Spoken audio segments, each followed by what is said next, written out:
स्तुति तोरी कहीं विधि करूं अनंता, माया गुण ज्ञाना तीत आमाना, वेद पुराण बनंता, करुणा सुख सागर सब गुण आतुर, ये गावे श्रुति संता।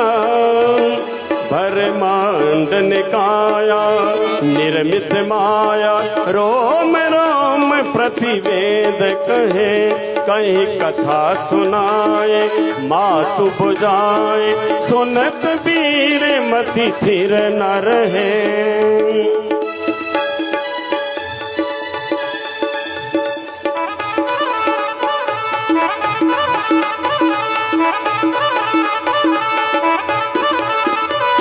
माता पुनि बोली सोमति डोली, तजूतात ये रूपा।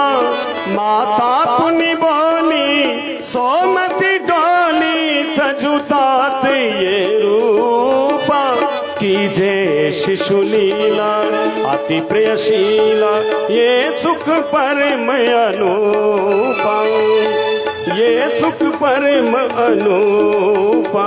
सुनि वचन सुजाना रोदन ठाना, होई बालक सुरभूपा।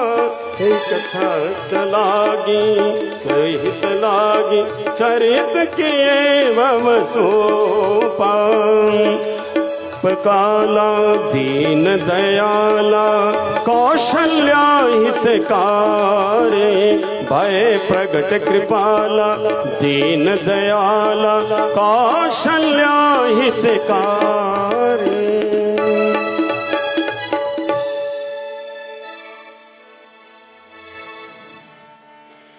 विप्रधेनु सुर संत हिता,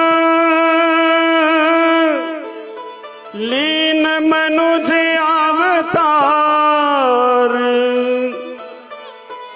निज इच्छा निर्मित तनु, माया गुण गोपार। यज्ञ से चरु प्राप्त करके तो तीनों रानियों के गर्भ जो है वो धारण किए रानियों ने, और उचित अवसर पर राजा दशरथ को भगवान के साथ साथ 3 और पुत्र प्राप्त हुए। बोले राजा रामचंद्र महाराज की, अवध कुमार की। इस प्रकार से भगवान का अवतार हुआ है। और जैसे जैसे प्रभु बड़े हुए, निज इच्छा निर्मित तनु कि जैसी इच्छा होती है धरती की, यहाँ की विपदाएं आपदाएं विपत्तियां, उनको दूर करने के लिए भगवान इस धरती पर आए। अभी तक छोटे ही थे तो उसी समय विश्वामित्र उनको लेने आ गए और वो जंगल की तरफ चले गए और वहां जाकर के राक्षसी को मारा, गौतम नारी का उद्धार किया, जनकपुरी में पहुंचे, सीता के साथ विवाह किया, महलों में लौटे। और कुछ समय के बाद मंथरा के कारण और कैकेयी की कटुवाणी से परेशान होकर के राजा दशरथ ने तो प्राण त्यागे और भगवान राम को 14 वर्ष का वनवास हो गया। और इसी प्रकार नदी को पार करते हुए, केवट को आनंद देते हुए पंचवटी के बीच भगवान पहुंचते हैं, चित्रकूट में पहुंचते हैं। और चित्रकूट में भरत को ये पता लगा कि मेरी माता ने मेरा राज लेने के लिए पिता के प्राण ले लिए, भाई को वनवास दे दिया। तो भरत बहुत क्रोधित हुए और अवधवासियों को लेकर चित्रकूट में पहुंचे हैं। भगवान को वापस लाने का प्रयास किया, नहीं आए। खड़ावें लेकर के भरत लौट आए। नंदी ग्राम में बैठ करके भरत ने 14 वर्ष तक भगवान की प्रतीक्षा की। भगवान राम आगे बढ़े, पंचवटी पहुंचे। वहां पर एक शूर्पणखा नामक राक्षसी आई, उसको भी उन्होंने थोड़ा सा गुरु दक्षिणा दे दी। लखन लाल जी ने उसके कान काट दिए, थोड़ा बहुत नाक काटा क्योंकि चरित्रहीन थी और इस प्रकार की बात कर रही थी। चलाती हुई वो लंका नरेश अपने भाई के पास पहुंची पहुंची और भाई के भीतर उसने क्रोध भरा। उस क्रोध में आकर भाई ने सीता का हरण किया और सीता का हरण करके माता जी का लंका में ले गए। भगवान राम खोजते खोजते जटायु का उद्धार करते हुए और वानरों से मैत्री करते हुए, सुग्रीव को मित्र बनाते हुए, हनुमान को परम सेवक बनाते हुए आगे पहुंचे और आगे जाकर के रामेश्वरम में उन्होंने पुल डाला है। वानरों की सहायता से उन्होंने पुल डाला, पार हुए। इसके बीच में उन्होंने हनुमान जी को भेजा, वो माता सीता की खोज लाए और लंका को जला करके चले आए।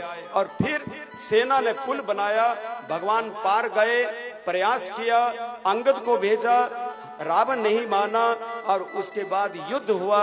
और युद्ध का परिणाम ये था कि रावण 9 लाख नाती था रावण का, लेकिन रावण की मृत्यु के समय कोई दीपक जगाने वाला भी नहीं बचा। ऐसा युद्ध हुआ और वहीं पर सीता को प्राप्त करके भगवान पुष्पक विमान पर बैठ करके वानरों के साथ अवध में सीता को लेकर के पहुंचे। और अयोध्या वासियों ने अपने भगवान, अपने स्वामी, अपने सर्वे सर्वा के आगमन के आनंद में वहां दीपमाला जगाई और तब से ये दीपावली का पर्व हम लोग मनाते हैं। इसी प्रकार सुखद और शुभ वेला में भगवान को राजगद्दी पर बिठाया गया।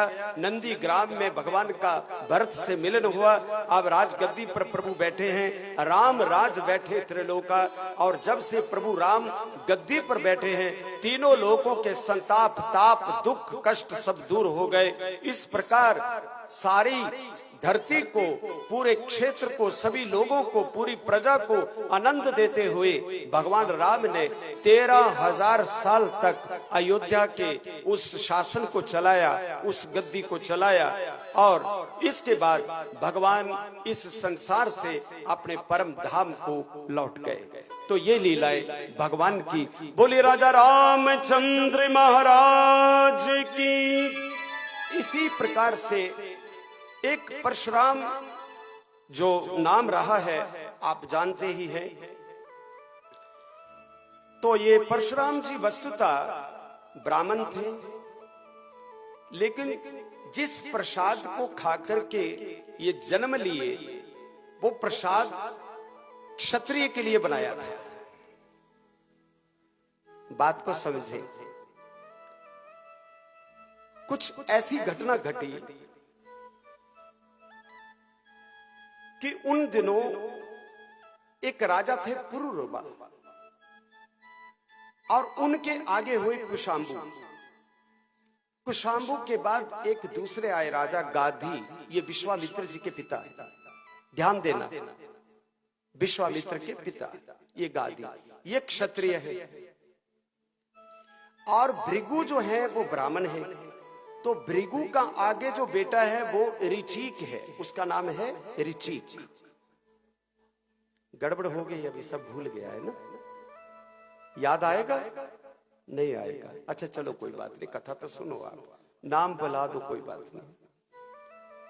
इतना फिर भी ध्यान दीजिए, विश्वामित्र का नाम सुना है ना। तो विश्वामित्र के जो पिताजी हैं वो हैं गादी। इन्हीं गादी के पास भृगु ब्राह्मण का पुत्र ऋचिक आया। ऐसे सुनो, ऋचिक ने उस गादी क्षत्रिय को कहा कि तुम्हारी जो सत्यवती नाम की लड़की है ये मुझे दे दो। आप पता लगा थोड़ा, ये मुझे दे दो।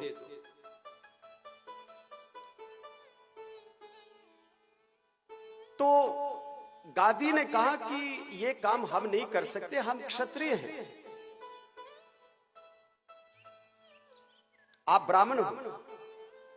उसने कहा नहीं, ऐसा ही करो जैसे मैं कह रहा हूं, ये कन्या मुझे दे दो। तो गादी ने एक शर्त रखी कि तुम एक काम करो, मुझे 1000 घोड़ा लेके दो, पर उसका वो जो घोड़े हैं वो सफेद होने चाहिए, लेकिन उनका एक जो कान है वो काला होना चाहिए। शर्त बहुत विचित्र थी। और इस शर्त को पूरा करने के लिए ऋचिक ने किसी के पास जाकर के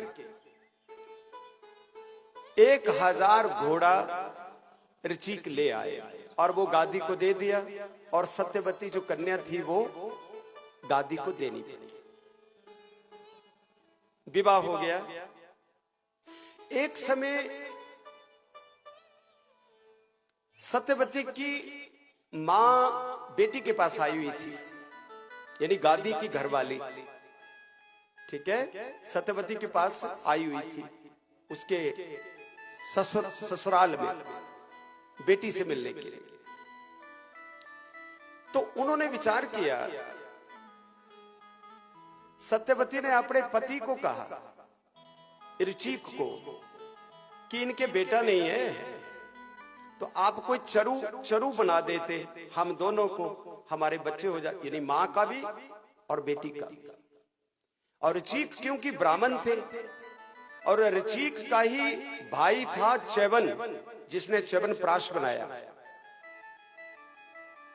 एक ब्राह्मण ने च्यवनप्राश बनाया और एक ब्राह्मण वो घोट रहे हैं दवा।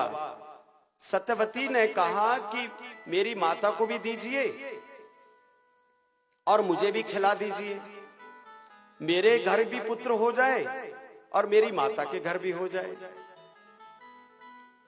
तो ऋचिक ने जो राजपूत, वो जो सत्यवती थी वो क्षत्रिय थी, तो जो क्षत्रिय का प्रसाद था वो अलग बनाया और जो ब्राह्मण अपनी घरवाली थी, अब क्योंकि वो ब्राह्मणी बन गई थी, बेटी तो उन्हीं की थी लेकिन ब्राह्मणी हो गई, तो उसका प्रसाद अलग बनाया और रख दिया प्रसाद। और स्नान करने चले गए ऋचिक। जाते जाते अपनी घरवाली सत्यवती को बोल गए कि ये प्रसाद हमने रखा है तेरे लिए और ये रखा है तेरी मां के लिए, हम जा रहे हैं स्नान करने। चले गए। पीछे से कन्या सत्यवती जो थी वो कहीं दाएं बाएं हो गई। सत्यवती और सत्यवती की मां को पता नहीं क्या मन में आया, उसने सोचा कि घरवाला ऋचिक तो है तो मेरी बेटी का, अब अपनी बेटी यानी अपनी घरवाली के लिए उसने कुछ खास दवा बनाई होगी और मेरे लिए थोड़ी हल्की बनाई होगी, तो क्यों ऐसा ना करूं मैं कि अपनी लड़की वाला जो है सामान वो मैं खा जाऊं और अपने वाला लड़की को दे दूं। ऐसा ही किया मां ने कि जो बेटी सत्यवती को खाना था वो खुद खा गई और जो अपना था वो उसको दे दिया। नतीजा क्या निकला? नतीजा ये निकला कि क्षत्रियाणी को जो खाना था वो ब्राह्मणी ने खा लिया और ब्राह्मणी को जो खाना था वो उसकी मां क्षत्रियाणी ने खा लिया। जिस समय ऋचिक को इस बात का पता लगा कि यहां तो प्रसाद का गड़बड़ हो गई है, कि जो बेटी को, जो घरवाली को खाना था वो उसकी मां यानी मेरी सास खा गई, ऋचिक को लगा। तो ऋचिक ने अपनी पत्नी को कहा कि अब तो गड़बड़ हो गई। बोले क्या हुआ? बोले तेरा प्रसाद, तू तो थी ब्राह्मणी, इसलिए मैंने जो तेरे लिए प्रसाद बनाया था वो ब्राह्मण बच्चे की तरह बनाया था और जो तेरी मां के लिए बनाया था वो क्षत्रिय लड़ाई मारने वाले बच्चे के लिए बनाया था, वो क्षत्रिय होगा। अब तो उल्टा हो गया, अब तेरे घर क्षत्रिय जैसा बेटा पैदा होगा। सत्यवती बोली ऐसा ना हो, मैं नहीं चाहती कि कोई बड़ी लड़ाई करने वाला हो। तो उसने कहा अगर तेरा नहीं होगा तो तेरे बेटे का हो जाएगा, पर एक तो ऐसा आएगा जो इतना क्रोधी होगा और इतना शक्तिशाली होगा कि उसके आगे कोई टिक नहीं सकेगा। और समय बीता। समय बीतने के बाद उस सत्यवती के घर जिसने जन्म लिया वो थे जमदग्नि ऋषि। वो जमदग्नि ऋषि और जमदग्नि ने रेणुका से विवाह किया और रेणुका के गर्भ से आए भगवान परशुराम। बोलिए परशुराम भगवान की। ये ऋचिक के पोता कहलाए। अब आ गया क्रोध वाला, जैसा प्रसाद खाया था उसका परिणाम परशुराम में आ गया, वो प्रवेश में आ गए परशुराम। तो वस्तुतः नाम से तो भगवान परशुराम ब्राह्मण थे, लेकिन कर्म से, क्योंकि प्रसाद खाया था क्षत्रियों वाला, तो कर्म से पूरे क्षत्रिय थे। समय समय पर जब जब भी अराजकता फैली, पाप फैला, या अपनी नियम और मर्यादा को क्षत्रियों ने तोड़ा, उसका एक कारण यह भी रहा कि जब परशुराम के आश्रम में, पिता के आश्रम में कामधेनु थी, तो सहस्त्रार्जुन राजा उसको जबरदस्ती ले गए थे कामधेनु को। तो परशुराम ने उनके सारे हाथ काट दिए। सहस्त्र, उसकी 1000 भुजा थी, तो परशुराम ने सारी भुजाएं काट दी कि तू कामधेनु लेके क्यों गया, वो मेरे पिता की गाय थी, तूने जबरदस्ती क्यों किया, इसलिए उस राजा को काट दिया। उस राजा के 10,000 बेटे थे, उन्होंने अपने बाप का बदला लेने के लिए एक दिन पूजा में बैठे हुए, ध्यान में बैठे हुए परशुराम के पिता का गला काट दिया। बदला ले लिया ना आपने सहस्त्रार्जुन पिताजी का, तो वो जमदग्नि का गला काट के ले गए। इसके बाद पिता का गला कटने के बाद परशुराम को लगा कि जिनके पास शासन है, सत्ता है, गद्दी है, वो उसको ठीक संभाल नहीं पा रहे, वो जबरदस्ती कर रहे हैं, वो बदले ले रहे हैं। उन्होंने कभी हमारी कामधेनु को छीन लिया, कभी मेरे पिता का गला काट दिया। तब उन्होंने बहुत भारी 72 मन का कुल्हाड़ा अपने कंधे पर रखा कि अब जितनी भी बुराई है दुनिया की, मैं उस सारी बुराई को मिटा के ही सांस लूंगा। यही कारण है कि परशुराम ने 21 बार अपने कुल्हाड़े को चलाया और 21 बार उन्होंने अराजकता से भरे हुए लोग या अत्याचार करने वाले लोग या शासन को ठीक ना चलाने वाले उन क्षत्रियों को उन्होंने समाप्त कर दिया। यहां तक कि ये सारी धरती भी परशुराम ने अपने पास रख ली। इस पूरी धरती के मालिक भगवान परशुराम बन गए। ये तो अलग बात है कि बाद में कश्यप जी ने इस धरती को मांगा, क्योंकि कश्यप जी क्षत्रिय है। तो परशुराम जी ने वो सारी की सारी धरती जो है महात्मा कश्यप को दे दी। और आज भी भगवान परशुराम महेंद्राचल में निवास करते हैं और वहीं पर रहते हैं। वो अमर है, अश्वत्थामा अमर है, बलि अमर है, व्यास अमर है, परशुराम अमर है, हनुमान अमर है, विभीषण अमर है। ये सब लोग अमर हैं और ये आज तक भी इस धरती पर घूमते हैं। परशुराम का क्रोध और उसका प्रायश्चित करने के लिए बाद में जमदग्नि जी ने उनको प्रायश्चित करने को कहा। एक समय तो ऐसा भी आया कि किसी कारण से उन्होंने भाइयों का और माता का गला भी काट दिया था, क्योंकि पिता की आज्ञा मिली तो उन्होंने उसको पूरा किया। लेकिन बाद में जब पिता ने कहा कि बेटा परशुराम, आपने मेरी आज्ञा का पालन किया, कहो आपको क्या चाहिए, तो परशुराम भगवान बोले कि जिस कुल्हाड़े से मैंने अपनी माँ और अपने भाइयों के गले काटे हैं वो सारे के सारे जुड़ जाएं। तो जमदग्नि इतने तेजस्वी पिता थे परशुराम के कि उनके तेज बल से सारे का सारा परिवार फिर जाग गया। लेकिन परशुराम ने एक और भी प्रार्थना की कि पिताजी इनको ये भी पता न लगे कि मैंने इनको कुल्हाड़े से काटा था। तो उनका स्वरण मिटा दिया। वो जो उनकी याद थी कि हमें परशुराम ने मारा था वो भी मिट गई। इस प्रकार भगवान परशुराम आज भी महेंद्राचल पहाड़ पर निवास करते हैं और वहां रहने वाले भक्तों को, आने जाने वालों को और जो परशुराम का ध्यान करते हैं उनको भगवान परशुराम आज भी दर्शन देते हैं। बोले बांके बिहारी लाल की। जय जय राधा रमन हरि बोल, जय जय राधा रमन हरि बोल, जय जय राधा रमन, जय जय राधा रमन हरि बोल, जय जय राधा रमन हरि बोल, जय जय राधा रमन हरि बोल, जय जय राधा रमन हरि बोल, जय जय राधा रमन हरि बोल।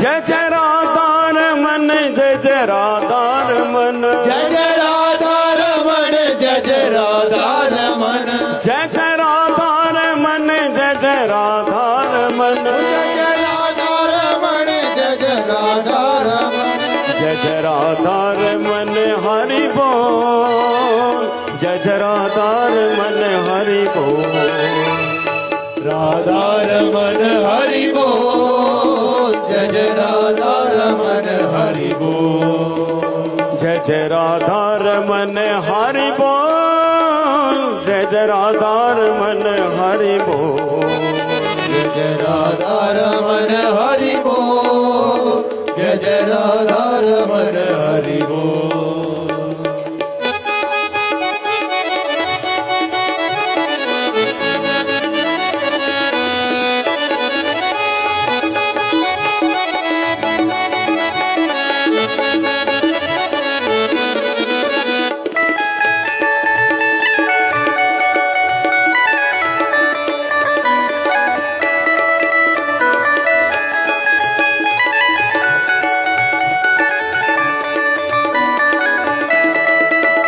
जय जय राधा रमन, जय जय राधा रमन, जय जय राधा रमन, जय जय राधा रमन, जय जय राधा रमन, जय जय राधा रमन, जय जय राधा रमन, जय जय राधा रमन, जय जय राधा रमन हरि बोल, जय जय राधा रमन हरि बोल, जय जय राधा रमन हरि बोल, जय जय राधा रमन हरि बोल। हरि बोल हरि बोल, बोल हरि बोल, हरि बोल हरि बोल, हरि बोल हरि बोल, हरि बोल हरि बोल, हरि बोल हरि बोल, हरि बोल हरि बोल, हरि बोल हरि बोल, हरि बोल हरि बोल, हरि बोल हरि बोल, हरि बोल हरि बोल, हरि बोल हरि बोल, हरि बोल हरि बोल, हरि बोल हरि बोल, हरि बोल हरि बोल, हरि बोल हरि बोल, हरि बोल हरि बोल, हरि बोल हरि ओ बोल, हरि बोल हरि बोल, हरि बोल हरि बोल, हरि बोल हरि बोल, हरि बोल हरि बोल, हरि बोल हरि बोल, हरि बोल हरि बोल, हरि बोल हरि बोल, हरि बोल हरि बोल, हरि बोल हरि बोल, हरि बोल हरि बोल, हरि बोल हरि बोल, हरि बोल हरि बोल, हरि बोल हरि बोल, हरि बोल हरि बोल, हरि बोल हरि बोल, हरि बोल हरि बोल। जय जय राधा रमन हरि बोल, जय जय राधा रमन हरि बोल, जय जय राधा रमन हरि बोल, जय जय राधा रमन हरि बोल, जय जय राधा रमन हरि बोल, जय जय राधा रमन हरि बोल, जय जय राधा रमन हरि बोल, जय जय राधा रमन हरि बोल। बोले बांके बिहारी लाल की जय हो।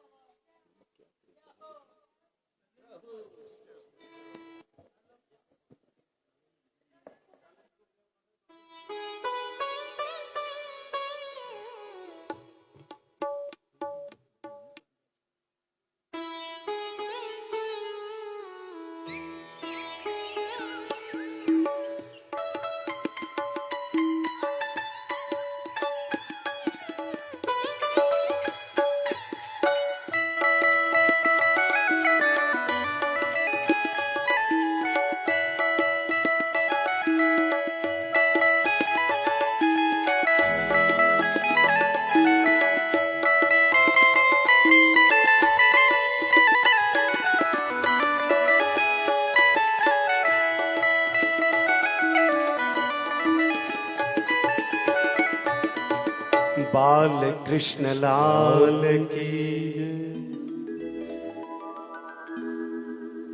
एक रघुवंशियों के बीच एक राजा जिनका नाम था बाहुक।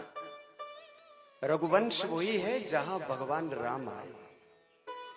इस रघुवंश में एक राजा थे बाहुक। बाहुक का राज शत्रुओं ने छीन लिया, आक्रमण किया। बाहुक अपनी पत्नी के साथ राज छोड़कर जंगलों में चले गए।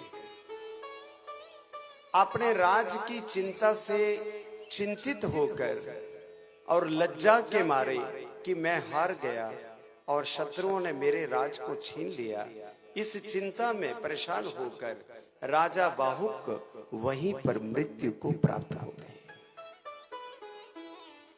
उनकी पत्नी के गर्भ में एक संतान थी जिसको कुछ समय के बाद जीवन दान प्राप्त होना था। अब उन दिनों स्त्रियां क्या करती थी कि सती हो जाती थी। तो स्त्री जो है अपने पति के साथ, बाहुक के साथ जब सती होने लगी तो उसके पेट में क्योंकि बच्चा था, तो उस समय औरव नाम के ऋषि ने बाहुक की पत्नी को कहा कि आप सती मत होइए, क्योंकि ये जो आपके गर्भ में जीव है, ये जीव ही आगे इस गद्दी को चलाएगा, इस अयोध्या की गद्दी को आगे बढ़ाएगा, क्योंकि ये अयोध्या के राजा है। अब देखिए विचित्र बात यह है कि बाहुक की अनेक रानियां थी, लेकिन एक ही रानी को गर्भ हुआ। और जब अनेक रानियों को यह पता लगा कि इस रानी के गर्भ है, तो बाकी रानियों ने ईर्ष्या के कारण, जलन के कारण उसके भोजन में जहर मिला के उसको खिला दिया कि अगर हमारी संतान नहीं तो इसकी क्यों। ईर्ष्या, डाह, सौतिया डाह जिसको हम कहते हैं, इस कारण। लेकिन फिर कहूंगा, कल भी कहा था कि जिसको भगवान सुरक्षा कवच देते हैं ना, उसको कोई नहीं मार सकता है, और जिसको भगवान ही इस दुनिया से ले जाने के लिए तैयार है, उसको कोई नहीं बचा सकता। जहर देने के बाद भी जो बच्चा पैदा हुआ वो जहर के साथ ही बाहर आया। गर कहते हैं जहर को, स का मतलब होता है साथ, जहर के साथ। गर हिंदी का शब्द है जिसका अर्थ है जहर। क्या बोलते हैं गर को? जहर। तो जो स होता है साथ, जो जहर के साथ आया, जो गर के साथ आया, उसी बच्चे का नाम पड़ा सगर। सगर, राजा सगर। यही बालक बाद में राजा सगर बने। जहर का भी प्रभाव नहीं पड़ा। इनके तो खूब संतानें हुई। भागवत में कहा है कि ये सगर जब राजा बने, अनेक रानियां थी और 60,000 इनके सपुत्र हुए।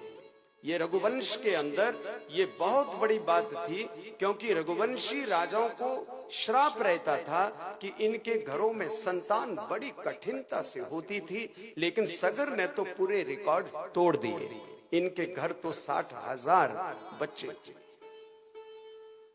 जब इन्होंने यज्ञ करवाया तो एक यज्ञ करवाते थे, भगवान राम ने भी करवाया था, अश्वमेध यज्ञ। तो जब इन्होंने यज्ञ करवाया और घोड़ा छोड़ा, तो उस घोड़े को इंद्र चुरा करके ले गया, क्योंकि इंद्र को अपनी गद्दी का खतरा होता है। कि अगर यज्ञ पूरे हो गए तो कहीं मेरी इंद्र की पदवी न चली जाए, इसलिए सगर के अश्वमेध यज्ञ में छोड़े हुए घोड़े को रास्ते में इंद्र ने चुरा लिया और इंद्र ने उस घोड़े को पकड़कर पाताल लोक में तपस्या करने वाले महात्मा कपिल के आश्रम में जाकर के बांध दिया। ये वही कपिल महात्मा है जिनकी आप चर्चा कल सुन रहे थे राजा रहुगन के साथ, जो पालकी पर बैठा था। ये वही कपिल महात्मा वहां बैठे हुए पाताल में। तो इंद्र ने घोड़ा उनके आश्रम में बांध दिया। कहने का तात्पर्य यह है कि इंद्र को ऐसा लगा कि जब भी घोड़े को ढूंढने आएंगे तो वो यही सोचेंगे कि कपिल महात्मा ही चोर है, क्योंकि इन्हीं के आश्रम में घोड़ा है। इंद्र बड़े चालाक हैं कुछ बातों के लिए ना, इसलिए उन्होंने चालाकी खेली। अब जब घोड़ा नहीं मिला तो सगर ने अपने 60,000 पुत्रों को कहा कि बेटा तुम जाओ और घोड़े का पता लगाओ। सगर के पुत्र गए, समुद्र के नीचे पताल तक गए और पताल में देखा तो एक महात्मा जटाजूट वेश धारण किए हुए माला लेकर के ध्यान में मस्त हुए पड़े हैं, आंखें बंद हैं। तो 60,000 जो सगर के पुत्र थे उन्होंने ये विचार किया कि हो ना हो ये घोड़ा हमारा इन्हीं के आश्रम में है, ये महात्मा ढोंगी है, इसने पहले घोड़ा चुराया, यहाँ बांध दिया और अब ध्यान में बगले भक्त की तरह बैठ गया है। इसको मारो, इसको पीटो, इसको छोड़ेंगे नहीं, इसने हमारा घोड़ा चुराया है। और ये कह करके जब सभी पुत्रों ने महात्मा कपिल पर आक्रमण करने की कोशिश की तो महात्मा कपिल के नेत्र खुल गए और नेत्र खुलते ही सगर के 60,000 पुत्र वहीं मिट्टी के ढेर बन गए। महात्माओं की आंखों में कैसा तेज होता है कि देखते ही पता लग जाता है किसी भी विषय का। अद्भुत बात। अब काफी समय तक तो सगर के पुत्र जब नहीं लौटे तो सगर ने अपने विचार किया असमंजस के साथ। असमंजस उनकी दूसरी पत्नी का बेटा हुआ। असमंजस का आगे था अंशुमान, वो पोता हुआ सगर का। अंशुमान को कहा कि तुम जाकर के पता लगाओ कि तुम्हारे जो चाचा हैं वो कहां चले गए, वो दिखाई नहीं दे रहे। अंशुमान पहुंचे पाताल, देखा सामने घोड़ा बंधा हुआ है और सामने देखा कि सारे के सारे मेरे चाचा मिट्टी के ढेर बन करके पड़े हुए, सब मरे पड़े। सामने देखा महात्मा जी बैठे हैं, उन्होंने प्रणाम किया। महात्मा जी आपको प्रणाम है, ये हमारे चाचाओं को क्या हुआ? कपिल बोले हमने तो कुछ नहीं किया, लेकिन ये स्वयं ही बड़बड़ाते हुए, चिल्लाते हुए, क्रोध करते हुए हमारे ऊपर हमला करने लगे और हमला करते करते ही ये स्वयं मिट्टी के ढेर बन गए। अंशुमान ने पूछा सगर के पोते ने कि अब आप ये बताइए कि इनका उद्धार कैसे होगा? तो उत्तर मिला कि अगर गंगा आकाश से जमीन पर आए तो ही 60,000 दुर्गति को प्राप्त सगर के पुत्रों की सदगति हो सकती है, इसके सिवाय कोई उपाय नहीं। गंगा पहले कहां थी? आपको तो यह भी पता नहीं, हार की पौड़ी में गोता मारने वालों, पहले गंगा कहां थी? पहले गंगा ब्रह्मलोक में थी, आकाश में। अंशुमान घर पहुंचे और जाकर के सगर को ये सारी बात बताई अपने दादा को। और महाराज अब गंगा को उतारने की भारी जिम्मेवारी आ गई कि गंगा कैसे उतरे, क्योंकि 60,000 उन पुत्रों का उद्धार जो करना है। जब तक गंगा के भीतर गंगा जल का जब तक उनको स्पर्श ना हुआ तब तक तो वो सदगति को प्राप्त नहीं होंगे। और ये कपिल महात्मा ने बोल भी दिया कि गंगा अगर आएगी तो इनका उद्धार होगा, इसके अतिरिक्त कोई दूसरा उपाय नहीं। गंगा को उतारने का सगर ने प्रयास किया, गंगा नहीं आई। सगर के बाद अंशुमान ने, असमंजस ने उपाय किया, कोशिश की, साधना की, नई बात बनी। फिर अंशुमान ने साधना की, अंशुमान ने प्रयास किया गंगा को उतारने का। देखो जिद कैसी होती है कि उतार के छोड़ेंगे, तब तक चैन से नहीं बैठेंगे। मजा तो उसी बात का है कि जब आपने किसी काम को शुरू किया हो तो जब तक आप उस काम को ठिकाने न लगा दो तब तक तुम मनुष्य ही क्या हो। मनुष्य वही है जो किसी काम को पकड़ता है तो उसको निभाता भी है, उसको आगे तक पहुंचाता भी है। सत्संग में आना है तो पक्का निभाना है, ईश्वर की कथा को सुनना है तो उसको निभा के छोड़ना है। फिर लोकी सार न जानन साडी, मंजिल प्रेम दी बड़ी दुराडी, दिल विचों उठन उछाल, मुहब्बतां जिन्हां दियां पूरियां प्रभु दे नाल, मुहब्बतां जिन्हां दियां। प्रेम तेरे दे जो मस्ताने, लोकी मारन कस कस ताने। प्रेम तेरे दे जो मस्ताने, लोकी मारन कस कस ताने, पर छड़न ना अपनी चाल, मुहब्बतां जिन्हां दियां पूरियां प्रभु दे नाल, मुहब्बतां जिन्हां दियां।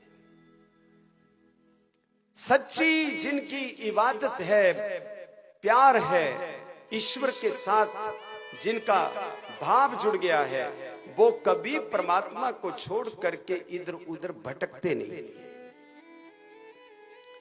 अब आए दलीप, और दलीप ने भी प्रयास किया, गंगा फिर ना आई। फिर आए भागीरथ, फिर भगीरथ ने तपस्या की, और ऐसी तपस्या की भगीरथ ने, अब तो मेहनत रंग लाई, अब तो कमाल हो गया, चमत्कार हो गया। गंगा को एक स्त्री के रूप में, देवी के रूप में उतरना पड़ा। भगीरथ को दर्शन दिया, कहा क्या चाहते हो भगीरथ? भगीरथ ने कहा कि हे माते, आप उतरो और हमारे पूर्वजों का उद्धार करो। हमारे 60,000 जो पूर्वज दुर्गति को प्राप्त हुए पड़े। गंगा ने कहा सुनो,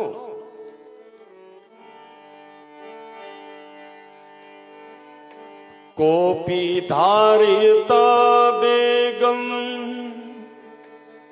पतंत्या मैं मही तले,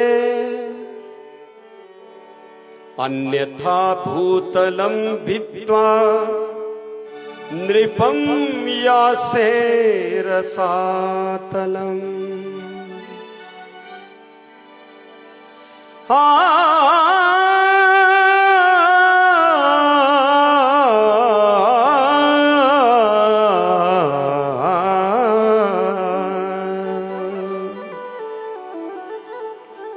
कोपी धारियता वेगम।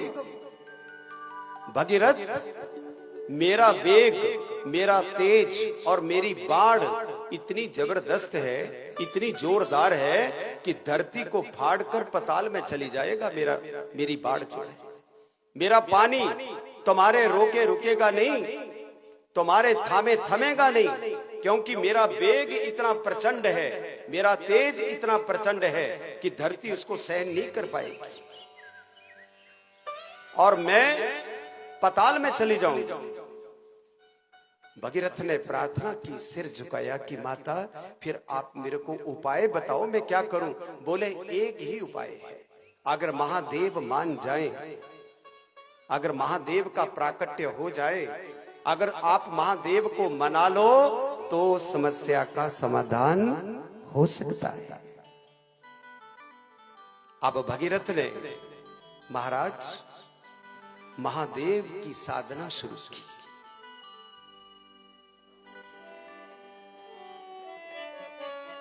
हो मेरा भोला भला डमरुधारी है, मेरा भोला भला भंडारी है, बम बोले बम बोले बम बोले बम बम बोले बम बोले बम बोले बम बम बोले बम बोले बम बोले बम बम बोले बम बोले बम बोले बम बम बोले बम बोले बम बोले बम बम बोले बम बोले बम बोले मेरा भोला बड़ा भंडारी है मेरा भोला बड़ा भंडारी है बम बोले बम बोले बम बोले बम बम बोले बम बोले बम बोले बम बम बम बोले बम बोले बम बोले बम बम बोले बम बोले बम बम बम बम बोले बम बोले बम बोले बम बम बोले बम बोले बम बोले बम बम बोले बम बोले बम बोले बम बम बोले बम बोले बम हो मेरा भोला बड़ा भंडारी है मेरा भोला बड़ा भंडारी है हो मेरा भोला बड़ा भंडारी है मेरा भोला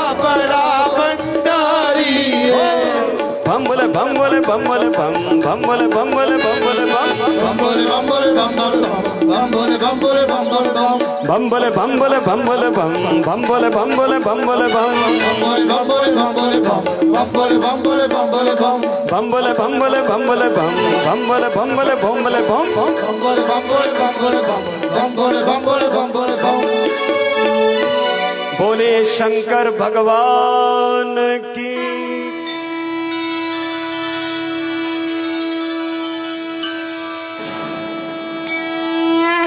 भगीरथ की साधना से और गंगा ने भगीरथ को कहा भगीरथ ने महादेव को प्रकट किया महादेव का बोले कि कहो भगीरथ आपकी क्या इच्छा है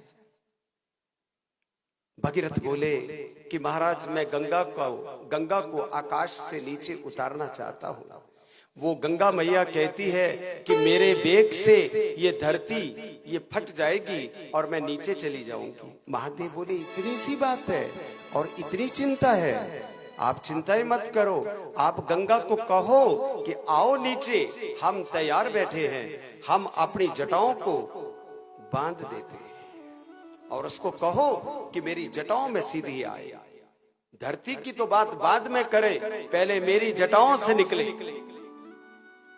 शिरा सारवा स्वर्गा पशुपति शिरस्ता क्षिति धर्म इस प्रकार गंगा को मालूम था कि मेरे महादेव ही मुझे धारण कर सकते हैं तो जैसे ही गंगा उतरी है प्रचंड वेग के साथ जैसे गंगा उतरी महादेव ने अपनी जटाजूट के बीच उस गंगा को ठहरा दिया उसका डेरा वहीं लगवा दिया और कई वर्षों तक कई कालखंड बीत गए गंगा महादेव के जूड़े के बीच ही घूमती रही और बाद में गंगा मैया ने ही प्रार्थना की कि महाराज अब तो मुझे मुक्त करो और महादेव जी ने अपनी जटाओं को खोला है और बड़े प्यार से पर्वतों से स्वर्गात पशुपति शिरस्तात् और ऊपर से गंगोत्री से होती हुई पर्वतों से होती हुई गंगा जटाओं से नीचे आती हुई आगे आगे भगीरथ अपना रथ लेकर के चले शंख बजाते हुए चले और पीछे पीछे गंगा मैया छल छलाती हुई अपने वेग से नाचती हुई आगे बढ़ती जा रही है आगे भगीरथ का रथ जा रहा है पीछे गंगा माता चल रही है अनेक लोगों का उद्धार करते करते कपिल महात्मा के आश्रम में गंगा मैया पहुंची वहां पर सगर का 60,000 पुत्र दुर्गति को प्राप्त हुआ था गंगा मैया ने अपने उस पवित्र पानी से उस जल से उन 60,000 सगर के पुत्रों का उद्धार किया और समुद्र में जाकर के समा गए बोले गंगा मैया की सच्चिदानंद भगवान की इस प्रकार गंगा का अवतरण हुआ अच्छा तो बच्चे हमें अपनी मेरी ही लिखी पुस्तक दे रहे हैं कि गुरुजी हमें एक भजन अपना ही सुना दो लो मैं आपको अपना भजन सुनाता हूं साडी सुन बिनती करतार वे सानू भव तो पार उतार वे सानू भव तो पार उतार वे ओ साडी सुन बिनती सरकार वे सानू भव तो पार उतार वे भव तो पार उतारे।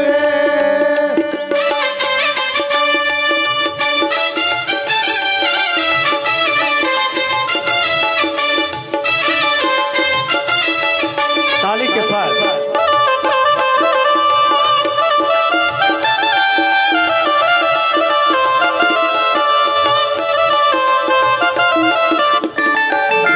आसा मोह सागर बिच फंस गए हो, आसा पव सागर बिच फंस गए हो, ममता जंजाला बिच तस गए हो, ममता जंजाला बिच तस गए।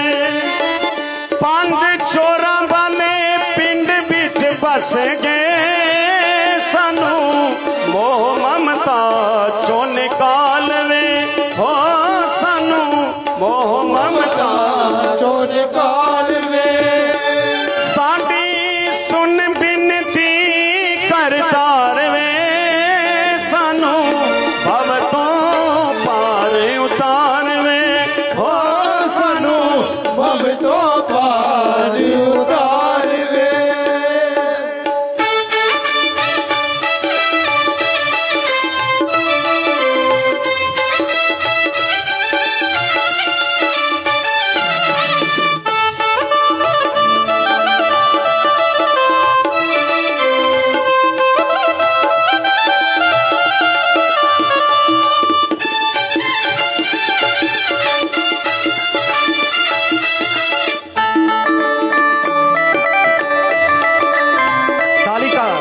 आनंद लेते हुए मीठी मीठी ताली बजाते हुए। साडा बांग सदाइया जीना हो, साडा बांग सदाइया जीना हो, साडा बांग सदाइया जीना हो, साडा बांग सदाइया जीना हो, हुण नाम दा अमृत पीना हो, हुण नाम दा अमृत पीना हो, हुण नाम दा अमृत पीना हो, दिले राम नाल फटिया सीना, छड़ मोह ममता मझधार वे हो, छड़ मोह ममता मझधार वे। साडी सुन बिनती करतार वे, सानू भव तो पार उतार वे, सानू भव तो पार उतार वे हो, सानू भव तो पार उतार वे।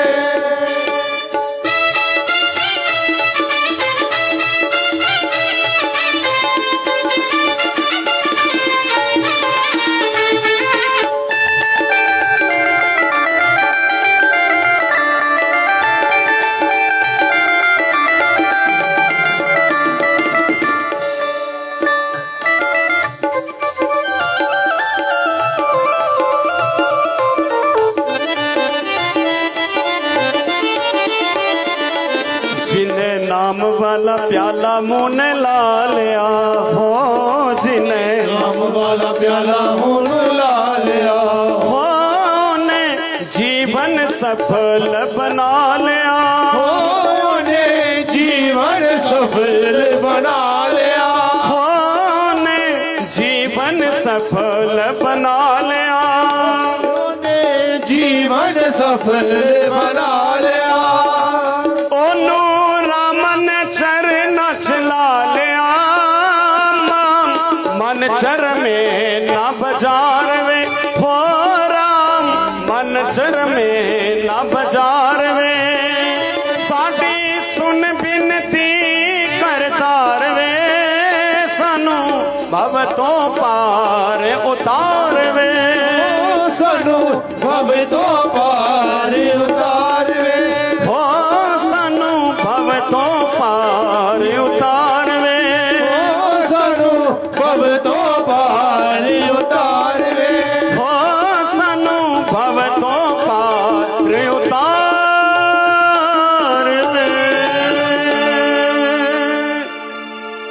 बोले बाल कृष्ण लाल की जय, सच्चिदानंद भगवान की जय। श्रीमद् भागवत महापुराण की कथा के इस पावन श्रवण काल वेला में अब हम उस असली धन, उस वास्तविक आनंद कंद सच्चिदानंद गोविंद के प्रति समर्पित होने जा रहे हैं। मैंने पहले कहा था कि श्रीमद् भागवत महापुराण 12 स्कंद है। अभी हम 10वें स्कंद में प्रवेश कर चुके हैं, शुरू कर रहे हैं। और जो 10वां स्कंद है ये भगवान का हृदय माना जाता है। ध्यान रखना, ये भगवान का हृदय। अक्सर इस धरती पर पाप और पुण्य, धर्म और अधर्म, अच्छाई और बुराई, इनका कभी ऊपर कभी नीचे होना स्वाभाविक होता है। ये चलता ही रहता है सिलसिला इस धरती पर। बुराई भी होती है, अच्छाई भी होती है। ना तो यहां पूरी अच्छाई हो सकती है, ना यहां पूरी बुराई हो सकती है, क्योंकि इसका नाम ही मृत्युलोक है। और दूसरा, इस धरती पर 3 गुण है, सात्विक गुण, राजसिक गुण और तामसिक गुण। इन 3 गुणों में कभी, जैसे आपकी कोई नाड़ी देखता है हाथ की, तो कहता है बात है, पित्त है या कफ है। तो बात, पित्त और कफ की बात करते हैं वैद्य, जो पुराने डॉक्टर थे। ऐसे ही इस धरती पर कभी सात्विक गुण बढ़ता है, कभी राजसिक गुण बढ़ता है, कभी तामसिक गुण बढ़ता है। एक समय ऐसा भी आया कि इस धरती पर हाहाकार मच गया, अधर्म फैला, धरती परेशान हो गई, आक्रांत लोग हो गए। संतों को सताने वाले, महात्माओं को पीटने वाले, उनकी दुर्गति करने वाले लोग अनेक हो गए। तो धरती परेशान हो गई और धरती ने जाकर के ब्रह्मा से प्रार्थना की कि महाराज बहुत कष्ट है। ब्रह्मा जी बोले कि इस कष्ट को तो मैं भी नष्ट नहीं कर सकता, इस कष्ट को नष्ट करने वाले तो नारायण हैं, इसलिए आओ हम सब मिलकर नारायण की शरण में चलते हैं।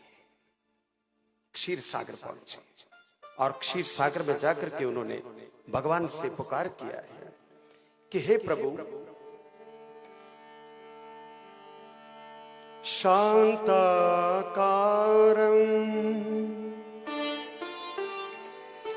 भुजंग शयनम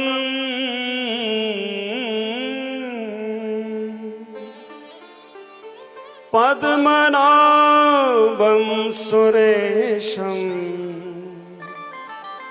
विश्वाधारं गगन सदृशं मेघवर्णं शोभांगं लक्ष्मीकान्तं कमलनयनं योगिवीर्ध्यानगम्यं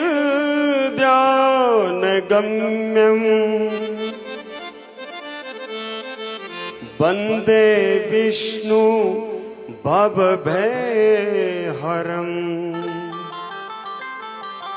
सर्वलोके के नाथम्।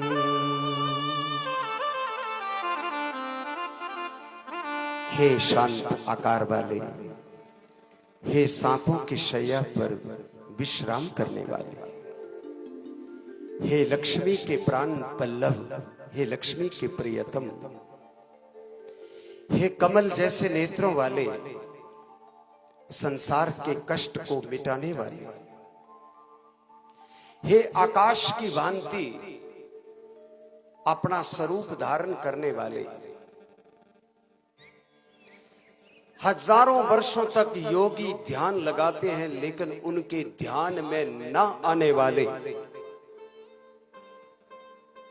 हे विष्णु भगवान, हे नारायण, हे भव भय बंधनों से मुक्त करने वाले, हम आपकी शरण में हैं, आप हमारे कष्ट का निवारण करिए। हे ईश्वर, प्रकट होइए और हमें बताइए कि इस धरती के ये जो दुख है, ये दुरात्मा, ये पापात्मा जो अनंत अनंत हो चुके हैं, इनसे, इन कष्टों से हम कैसे मुक्त होंगे, हमें ये तो बताइए। कहते कहते ब्रह्मा की समाधि लग गई।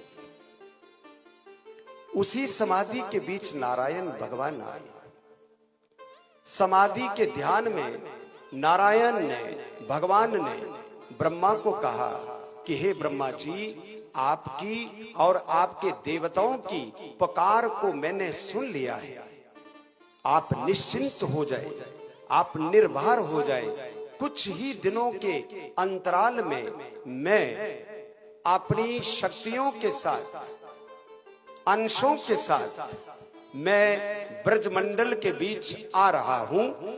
आकर के मैं आपके दुखों का हरण करूंगा और इस धरती के प्रत्येक प्राणी को आनंद प्रदान करूंगा। मैं अपनी अनंत शक्तियों के साथ ब्रजभूमि में शीघ्र अतिशीघ्र आ रहा हूं। इसलिए निश्चिंत होकर, निर्भय होकर देवताओं के साथ हे ब्रह्मा जी, आप अपने अपने लोकों में प्रस्थान करें। समाधि की वाणी है। ब्रह्मा के ध्यान में भगवान ने ये बात कही और ब्रह्मा की आंखें खुली। प्रणाम किया भगवान को और देवताओं को ब्रह्मा ने कहा कि हे देवताओं, मुझे समाधि में नारायण भगवान कह गए हैं कि मैं शीघ्रातिशीघ्र आ रहा हूं। इसलिए आप सभी किसी प्रकार का मन में कष्ट ना लेते हुए अपने अपने लोक को प्रस्थान करो। भगवान दीनन दुख हरण देव, जो समस्त देवों का दुख हरण करते हैं, वो देवादि देव, वो सर्वेश्वरा, वो जगत पिता, वो सर्वेश्वर, अखिलेश्वर, निखिलेश्वर, वो परमेश्वर शीघ्रातिशीघ्र इस धरती पर आ रहे हैं, आकर के उद्धार करेंगे। अब दूसरी तरफ देखिए, उन दिनों शूरसेन मथुरापुरी में, जिसको शत्रुघ्न ने बसाया था। मथुरा को किसने बसाया? शत्रुघ्न ने। सूर्यवंश ने बसाया और यदुवंश आया। ऐसे ही जैसे कुछ लोग चले जाते हैं, कुछ नए आ जाते हैं, कुछ लोग विदा हो जाते हैं, कुछ नए आ जाते हैं। ऐसे ही सूर्यवंश यानी त्रेता युग के बीच, त्रेता युग में भगवान राम के भाई ने मथुरा को बसाया, और आज क्योंकि द्वापर युग लगा है तो इसके बीच यदुवंश यानी अभी भगवान आने वाले। वहां एक राजा थे शूरसेन, वो शासन करते थे। शूरसेन के पुत्र थे वसुदेव, और वसुदेव का विवाह तो देवकी के साथ हुआ था, ये आप जानते ही हैं। लेकिन आपको पीछे की बात थोड़ी बता दूं कि उन्हीं के उग्रसेन,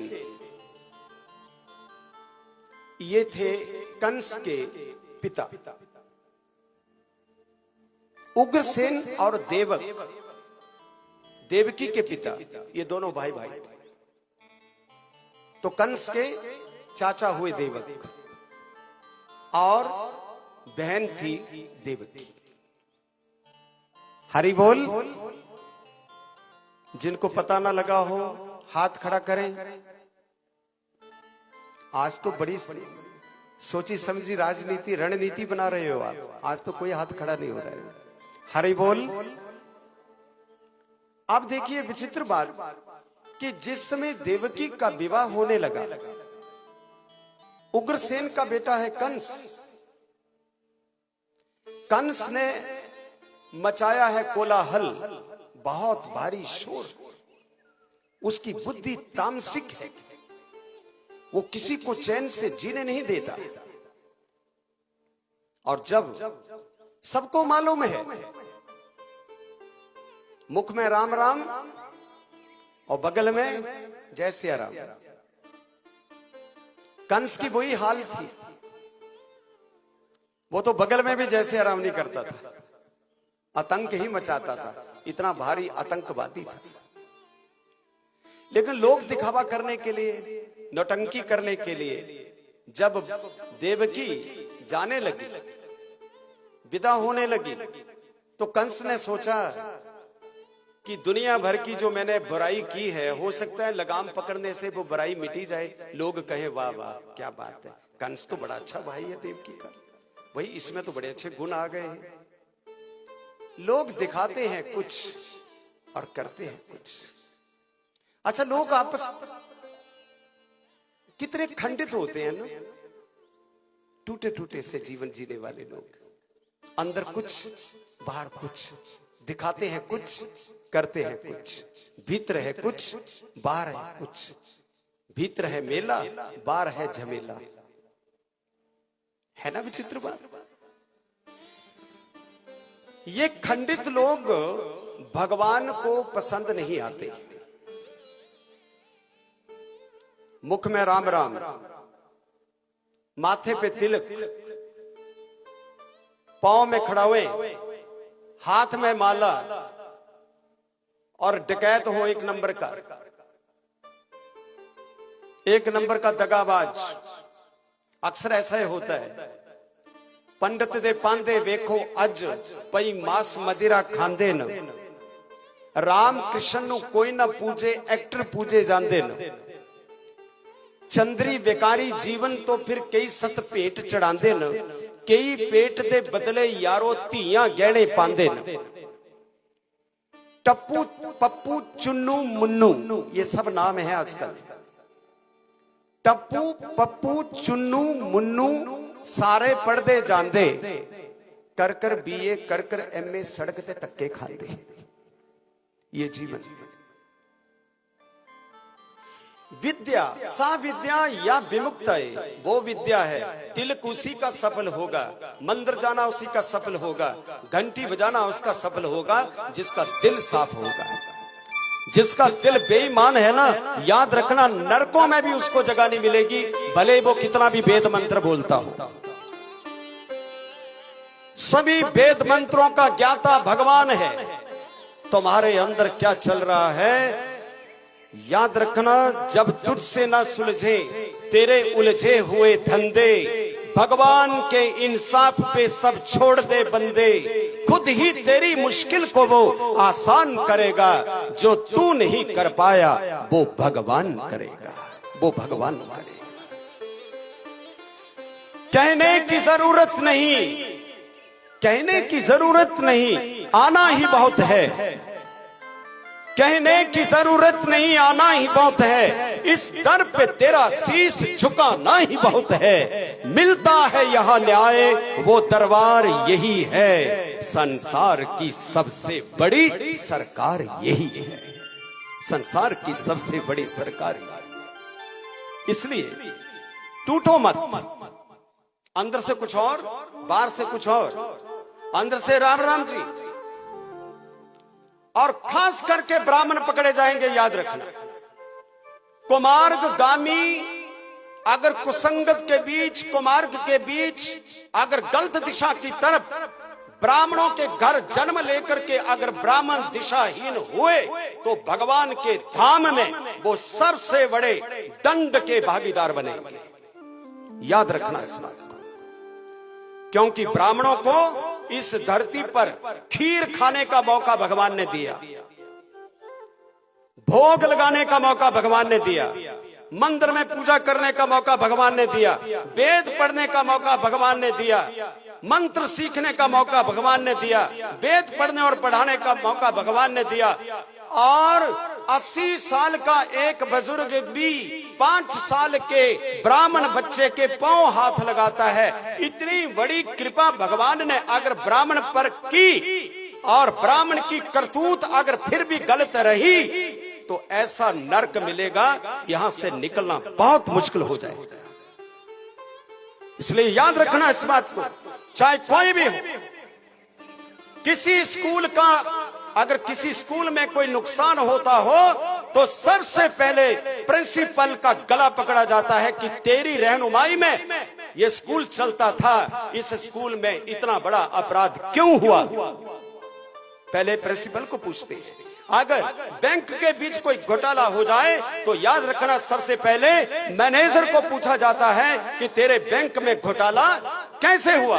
अगर फौज में कोई गड़बड़ हो जाए तो सबसे पहले जनरल कर्नल को जाकर के पूछा जाता है कि आपके फौजियों ने इतना बड़ा घोटाला क्यों किया।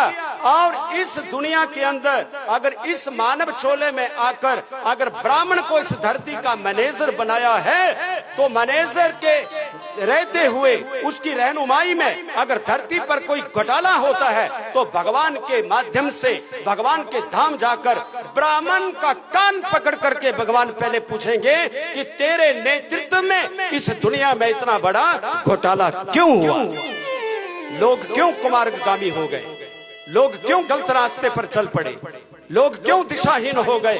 ब्राह्मणों का यह अर्थ नहीं है कि केवल शरीर से जन्म ले लिया और कर्म नीच से नीच किया, जन्म लेना पर्याप्त नहीं है, याद रखना। और अगर मेरी बात कोई नहीं समझेगा तो समझाने वाले अब दूसरी जाति के लोग तैयार खड़े हैं। वो वेद मंत्रों को भी जानते हैं, वो तमाम बातों को जानते हैं, जवाब देने पड़ेंगे। अगर एक क्षेत्र का प्रधान, एक क्षेत्र का एमएलए अगर किसी प्रकार की अनीति करता है तो उसका जवाब उसको कोर्ट में देना पड़ेगा। ब्राह्मण को भी अपने जवाब देने पड़ेंगे। इसलिए आज भी वक्त है, अभी भी वक्त है कि ब्राह्मणों को सुधार करना चाहिए। ब्राह्मण वो इंजन है कि पूरी दुनिया उसके पीछे चलती है। अभी तक भी दुनिया की गाड़ी ब्राह्मणों के पीछे चलती है, क्योंकि ब्राह्मण 16 संस्कारों का ज्ञाता है। ब्राह्मण 16 संस्कार जानता भी है, करता भी है, करवाता भी है, लेकिन खुद क्या करता है? अगर उसकी स्वयं की त्रुटि है तो बहुत बड़ा दोष माना जाएगा। इसलिए ख्याल रखना। यहां पर एक बात मैं कह दूं आपको कि वसुदेव, कंस ने प्रयास तो किया कि मैं निरपराधी घोषित हो जाऊं, मैं निर्दोष हो जाऊं। ऐसे निर्दोष होना बहुत मुश्किल होता है। अगर दुनिया भर के अपराध किए हों और चुटकियों में आदमी चाहे कि मैं निर्दोष हो जाऊं, असंभव है, ये संभव नहीं है। लगाम पकड़ी, आगे बढ़े, विवाह हो रहा था, बहुत ही ढोल बज रहे थे, शनाइयां बज रही थी, देवकी का विवाह, और वसुदेव जी एक दूल्हे के रूप में हैं और बारात जो है वो विदा हो रही है। तो कंस ने विचार किया कि आज मैं दुनिया को दिखाऊंगा कि मैं बहुत बढ़िया हूँ, मैं बड़ा अच्छा हूँ, मेरे जैसा अच्छा कोई नहीं। तो उसने कहा बहना तू बैठ, आज तो जीजा जी की और बहना की ये जो रथ चल रहा है, रथ यात्रा है, इसकी लगाम घोड़ों की मैं स्वयं पकड़ूंगा। तो कंस ने स्वयं लगाम पकड़ी है, आगे चल पड़ा, आगे ले चला उनको, आगे आगे जा रहा है और आगे आकाशवाणी हुई, रास्ते के बीच आकाशवाणी होती है और कहा गया पथि प्रग्रहणम कंसमा भाषा शरीरवाक् अस्यास्त्वामष्टमो गर्भो हंता यावह से बुधा। ए रथ चलाने वाले कंस, याद रख, जिस बहन के रथ को लेकर के तू जा रहा है ना, उसका 8वां गर्भ तेरी मृत्यु का कारण बनेगा, वो तेरा काल बनेगा। अब बताइए, चला रहा है लगाम पकड़ करके घोड़ों को, और आकाशवाणी हुई कि जिसकी तू लगाम पकड़ करके जिस बहन को लेके जा रहा है ना, उसी के गर्भ से 8वां जो बेटा आएगा वो तेरी मृत्यु का कारण बनेगा। अब कंस ने रथ को रोक दिया, नीचे उतरा, तलवार पकड़ी और तलवार पकड़ करके जैसे ही देवकी के बाल पकड़े, नीचे उतारा, जैसे ही काटने लगा तलवार से। मृत्यु से कौन भयभीत नहीं होता, कंस भी भयभीत हो गया कि अगर बहन से ही मेरी मौत है, बहन के बच्चे से अगर मेरी मौत होगी तो बहन के गले को ही क्यों ना काट दूं। ना बचेगा बांस ना बजेगी बांसुरी, तो बात खत्म हो गई। इतने में वसुदेव ने तलवार को पकड़ा और कहा कि देखो हे राजन, ये तुम्हारी बहन है, सुहागवंती है। इस समय इसने अपने पति को पाया, इसके सिर पे सिंदूर है। आप इतना बड़ा अपराध मत करो। अगर आप अपनी बहन का गला काटोगे तो ये दुनिया क्या बोलेगी कि कैसा भाई था या कसाई था कि जिसने बहना के रथ को चलाते चलाते ही बहना के सिर को काट डाला। इसलिए मैं आपको वचन देता हूं, इसका जो भी गर्भ होगा मैं तुम्हें दे दूंगा, आप उसको मार देना, जी चाहे जो करना, लेकिन आप इसके प्राण छोड़ दीजिए। अब क्योंकि कंस जानता है कि वसुदेव गलत नहीं बोलते और ये सोच करके तो कंस ने देवकी को तो छोड़ दिया, लेकिन ये एक विश्वास लिया कि आप प्रत्येक बच्चा मेरे हवाले करेंगे ताकि मैं उसको मार सकूं।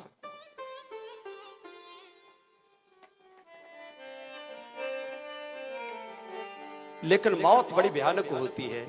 माधव तेरी माया, माधव तेरी माया, माधव तेरी माया, माधव तेरी माया, माधव तेरी माया, माधव तेरी माया, माधव तेरी माया, माधव तेरी माया। नारायण की माया न्यारी, नारायण की माया न्यारी, जिसका भेद न पाया। माधव तेरी माया, माधव तेरी माया, माधव तेरी माया, माधव तेरी माया।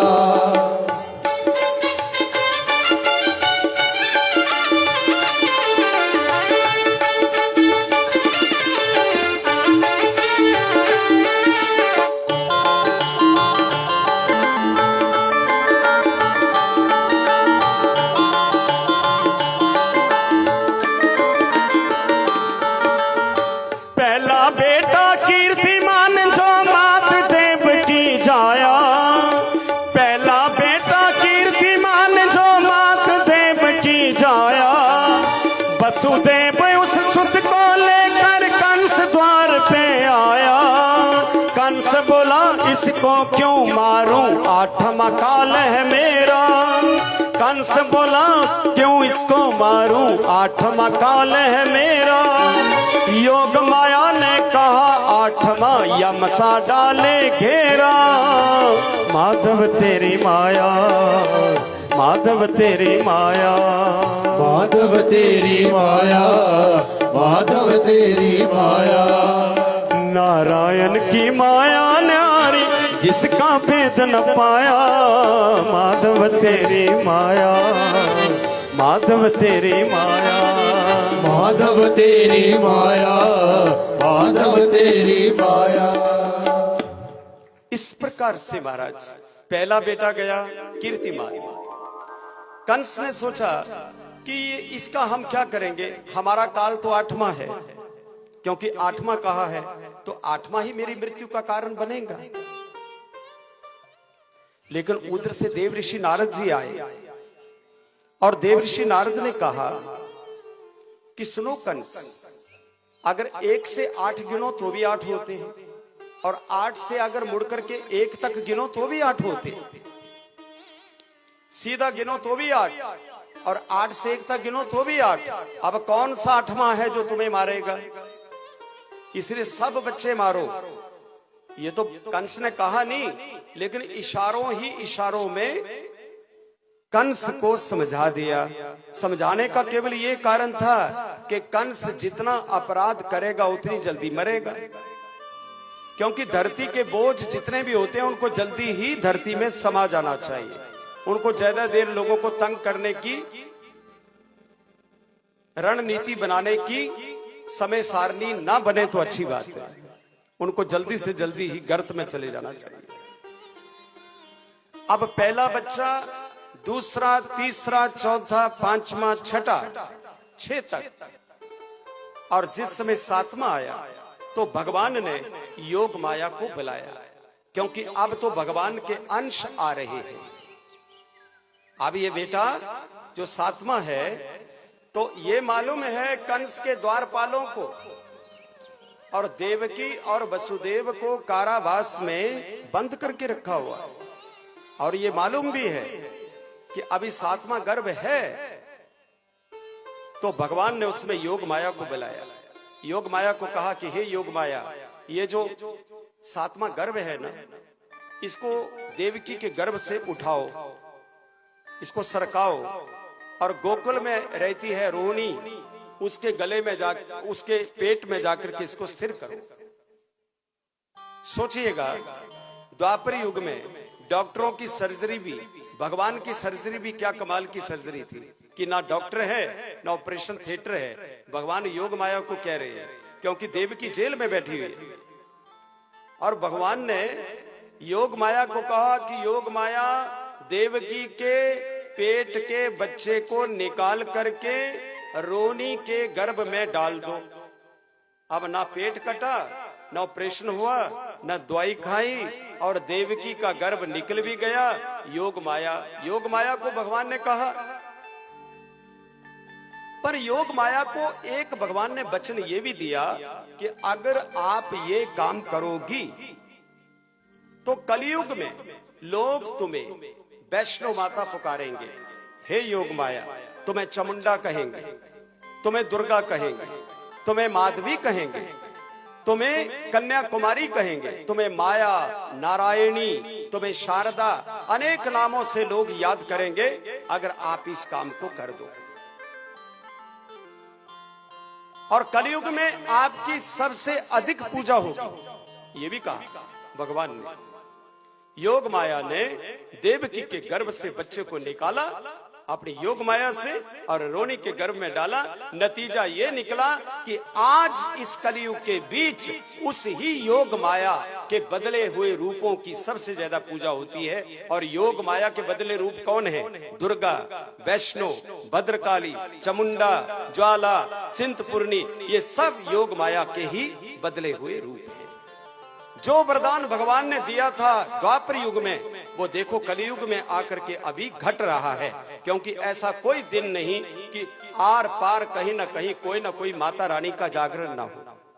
होता है ना, हर जगह के बीच आप देखो तो वो भगवान कृष्ण ने वरदान दिया था योग माया, और उस योग माया को दिए हुए वरदान का ये परिणाम है आज जो आपके सामने। इस प्रकार ये कार्य हुआ। अब समय आया 8वें नंबर का। 7 तो पूरे। अब देखिए एकदम देवकी का गर्भ, द्वारपालों को तो ये पता लगा कि पहले तो गर्भ था, अब गर्भ नहीं है। फिर द्वारपाल जो कंस के हैं, वो भी तो कंस जैसे मूर्ख हैं, वो आपस में कहने लगे कि लगता है कंस की गर्जना से, कंस के भय से और कंस के अनेक प्रकार की कटुवाणी से, कड़वी वाणी से भयभीत होकर देवकी का गर्भ ही गिर गया। उनको ऐसा शक पड़ा, लेकिन वो ये नहीं सोच सके कि गर्भ गिरा नहीं, गर्भ से विदा हो गया है और किसी दूसरे में चला गया। ये भगवान की बातें तो भगवान ही जाने। कंस को क्या मालूम कि कहां गया। कंस भी हंस पड़ा कि 7वां गर्भ ही गिर गया, चलो छुट्टी, बात खत्म हो गई। 8वें गर्भ में अब तो महाराज भागवत भगवान आ रहे हैं, मेरे प्रभु आ रहे हैं। और 8वां क्यों लिया उन्होंने? भूमि रापो रनलम वायु खम मनोबुद्धि रेवच अहंकार इति में भिन्ना प्रकृति रष्टदा। मन, बुद्धि, अहंकार, पृथ्वी, जल, वायु, आकाश, अग्नि, कितने हुए? 8। ये जो धरती है ना, ये 8 तत्वों से बनी है। इसलिए भगवान ने 8वीं तिथि को, 8वीं तिथि को आना स्वीकार किया। एक बात। और दूसरा, धातु कितनी होती है? 8 धातु। धातु भी तो इतनी, प्रकृति भी 8, और तिथियां कितनी होती है? एक पक्ष में 15 तिथि। तो भगवान ने बीच वाली तिथि को लिया। 8 और 7 है ना, 8 और 7 15 होते हैं। तो आधे आधे के बीच में, भगवान को बीच में रहना पसंद आता है। आगे आगे गौएं, पीछे पीछे ग्वाले, और बीच में कन्हैया चले। ठीक है, तो भगवान को बीच में रहना। अच्छा देखो, किसी चीज की अति नहीं होनी चाहिए। ना तो कोई चीज बहुत छोटी हो जाए और ना कोई चीज बहुत बड़ी हो जाए। जो चीज बीच में रहती है वो आनंद बनाती है। ना बड़ा छोटा। अभी ये जो ढोलक है, ये जो तबला बज रहा है, इसको अगर ज्यादा कस दे तो ये बेसुरा हो जाएगा, इसका सुर बजे का नहीं आएगा।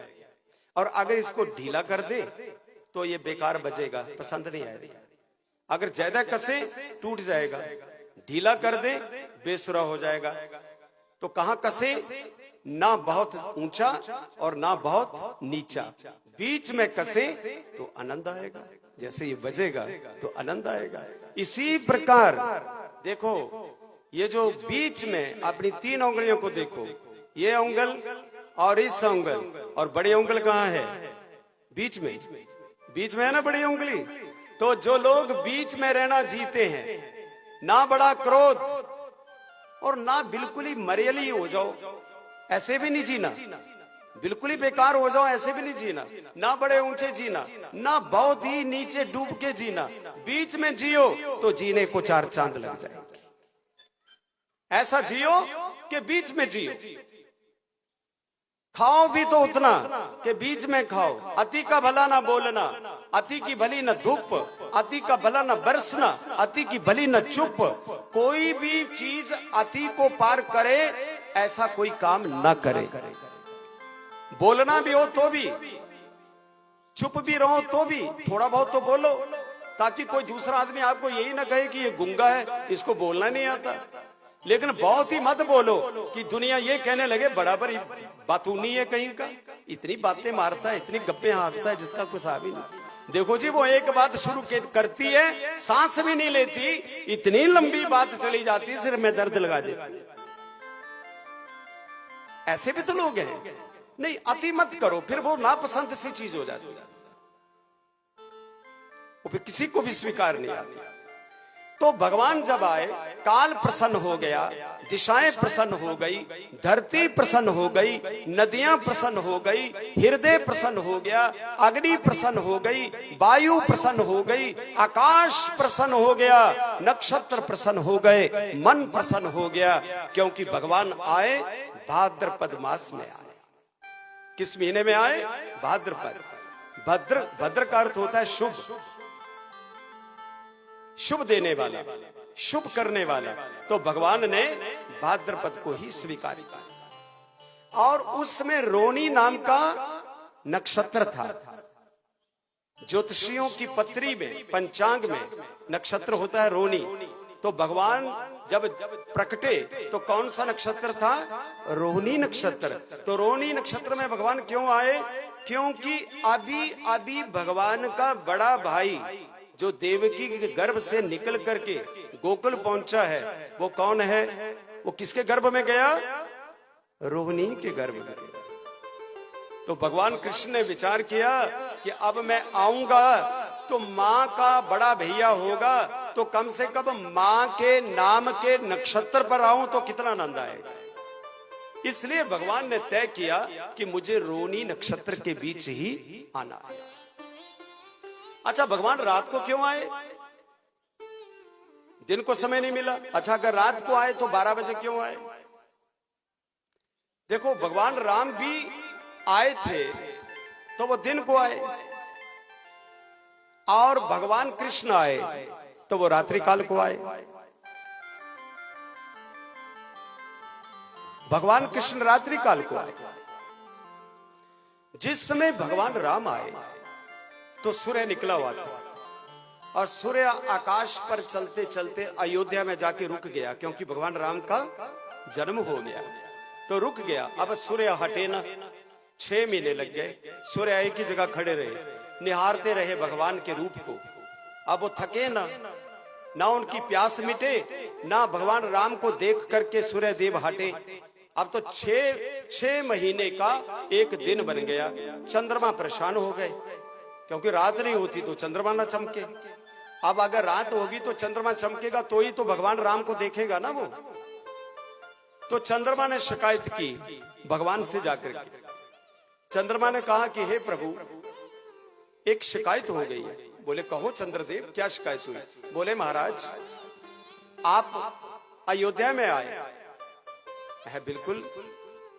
तो आपको मालूम है कि सूर्य देव ने वहां डेरा लगा दिया, वहीं डेरा डाल के सूर्य देवता बैठ गए और मेरे को मौका नहीं देते दर्शनों का। महाराज, क्या मैं इतना ही मंदभागी हूं?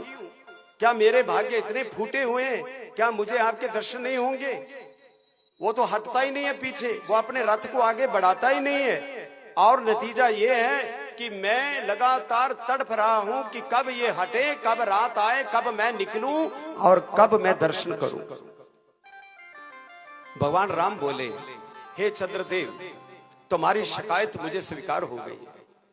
मैं आपको एक वचन देता हूं, मैं आपको एक विश्वास देता हूं, और वो विश्वास ये रखना कि जब मैं अगली बार जन्म लूंगा, जब मैं द्वापर युग में अवतार लूंगा, तो मैं दिन को आऊंगा ही नहीं, मैं आऊंगा ही रात को। हे चंद्रदेव, मैं रात को आऊंगा, आपके साथ ही गपशप लगाऊंगा। तब सूर्य छिप गया होगा, पक्का रहा। तो चंद्रदेव हंस पड़े, बोले अच्छा तो वचन रहा प्रभु? पक्का वचन है, मैं 12 बजे ही आऊंगा। तब तुम होंगे और मैं होऊंगा और मेरी मां होगी, और दूसरा तीसरा कोई भी नहीं होगा। यही कारण था कि भगवान रात्रि के 12 बजे भगवान रोनी नक्षत्र के बीच आए। और अद्भुत बात यह है कि देखो, अवतार किसको कहते हैं? जो सीधा आता है ऊपर से, वो गर्भ में नहीं आता।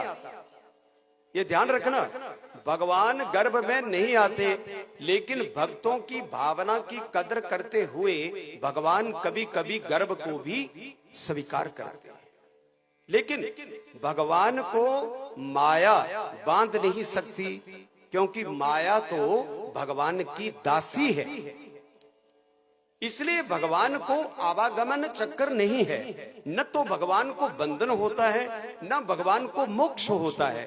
मनुष्य बंधन में भी होता है और मनुष्य मुक्त भी होता है। भगवान बंधन और मुक्त दोनों से मुक्त हैं, लेकिन जीवों को भगवान बंधन में डालते भी हैं और जीवों को भगवान समय आने पर मुक्त भी करते हैं। ये भगवान की विशेषता है। और महाराज, रात्रि की बेला है, घटाटोप अंधकार चढ़ा हुआ है, बिजली चमक रही है, बादल अनेक प्रकार का शोर मचा रहे हैं, प्रलयकारी जैसे बादल हैं। और जेल के बीच देवकी और वसुदेव जी वहां पर बैठे हैं और चारों तरफ दीवारें बंद हैं, जेलों के मोटे मोटे ताले लगे हैं, ऊपर से बरसात हो रही है, मूसलाधार बरसात, और बिजली लगातार कौंध रही है, एकदम चमक रही है बिजली। और इस प्रकार के वातावरण में आधी रात की बेला में द्वारपालों को बेसुध करके, सुला करके, ऐसे लगा जैसे नशे में किसी को पागल करके गिरा दिया है। द्वारपाल चित हो गए, उनको कुछ पता न लगा, और एकाएक आधी रात की बेला में भगवान कृष्ण विराट रूप में उस जेल के बीच प्रकट हो गए। बोलिए बांके बिहारी लाल की, कृष्ण कन्हैया लाल की, मदन गोपाल की।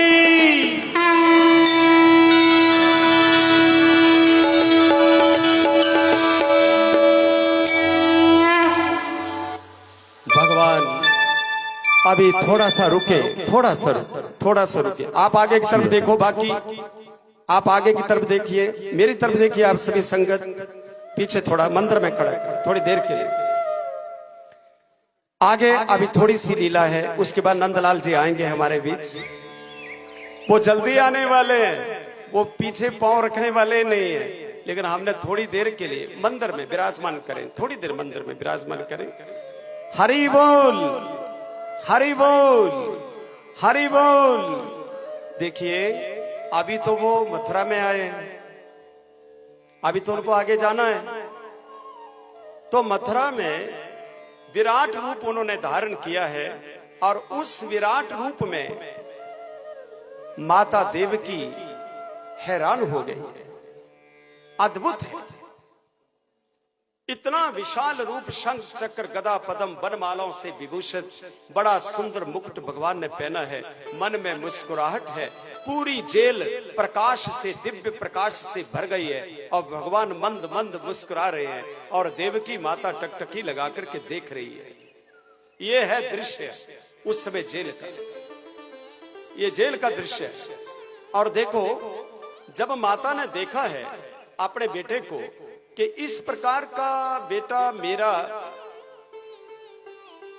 तो वो विचार करती है कि क्या बच्चे ऐसे पैदा होते हैं, इतने बड़े बड़े बड़े कि छत के साथ लगे हुए, इतना विराट रूप है। तो उन्होंने उस समय देवकी परेशान हुई और देवकी ने भगवान से एक पुकार की कि अगर ऐसे बन के आना है तो ये मुझे नहीं पसंद है।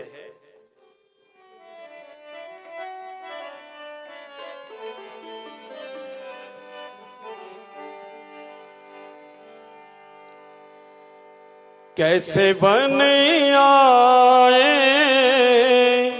मोहे ना सुहाए, कैसे बन आए मोहे ना सुहाए। शंख चक्र गदा पद्म धार करे, वनमाला गले डाल के आए। कैसे बन आए मोहे ना सुहाए, कैसे बन आए मोहे ना सुहाए।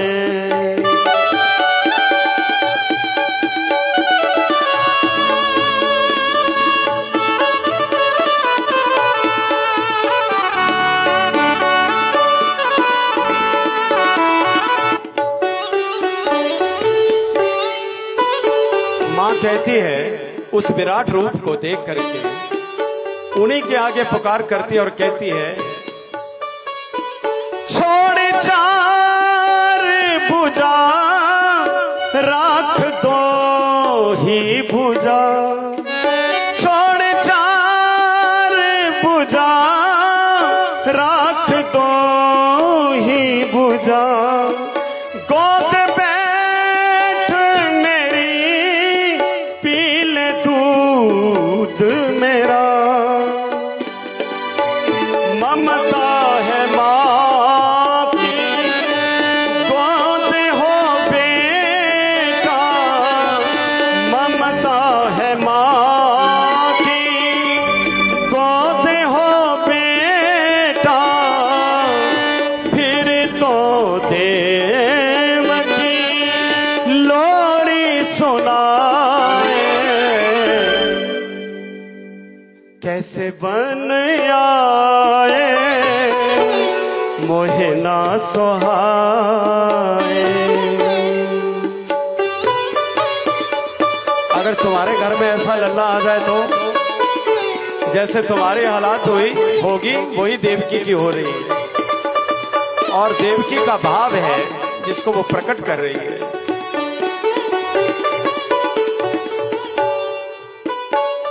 भगवान ने माता का भाव देखा, भाव देखा प्रभु की न रूप लघु, भाव देखा प्रभु की न रूप लघु।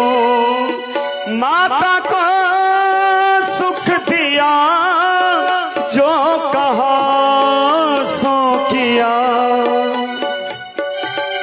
रोने लगे हरि भूख दिखा कर, रोने लगे हरि भूख दिखा कर, देवकी छाती का दूध पिलाए, कैसे बन आए मोहिना सुहाए, कैसे बन आए मोहिना सुहाए, मोहिना सुहाए, मोहिना सुहाए।